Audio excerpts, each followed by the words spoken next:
Welcome back to the Netherlands. Hi. Can we... How's wait, Tatay? He's healthier than I expected. Healthier than you expected, huh? Healthier than I expected. Oh, Ayun, apple of his as eyes. usual, he sends his warm regards to everyone, to the supporters for, of course, the unwavering love and support. Yes. And for the family, he sends his love, his pure love to everyone. Kit, meron ba siyang kanang... did you hear about the situation that he was rushed to the hospital? Yes, but he is okay. It's just the, his routine checkups. Routine. Okay, I see. Because, Thank you for clarification. as you all know, he is old and not exactly in the best shape, but he's okay. Actually, I expected him to be more frail, but he's not. He's doing well. He's even better as compared to the first few weeks inside. Okay. He sounded more lively, more Yes. sharp, and ayun. How did he feel na he didn't have any family visit for 2 weeks? He was looking for my mother for so many times, and I had to explain to him the situation, and he understood, of course.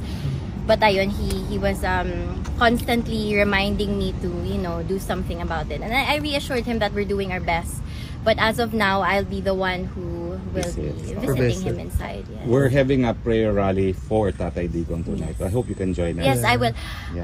Ano lang kasi I'm busy with my studies Yes, also. okay. So let me just finish everything and I will be there tonight. I Yes. cannot promise that I'll be early, but Sure. I will try, of course, to We'll be there. pass by. Yes. Kit, last question lang talaga. What's the Of biggest course. difference from the last time you visited him and right now? I'll be honest with you, not much. I was so worried when I was in the Philippines. I was so worried that when I've been asking my siblings and the lawyers, can you tell me what to expect?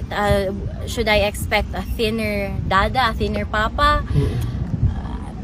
They kept reassuring me na he's doing good, there's no difference. And when I saw him inside, ayun nga, they were right.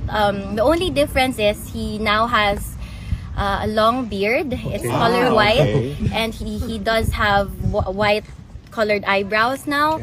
And ayun, but his hair, ayun, maarte kasi yun. So meron siyang daily, hindi naman daily, siguro weekly hair dye. So ayun pa rin. Excellent. Hindi na siya pure black, may pagka blonde siya. that's So so good. yes. Kit, also last question. Importante kasi ito kasi this is a very big victory for the entire Filipino people.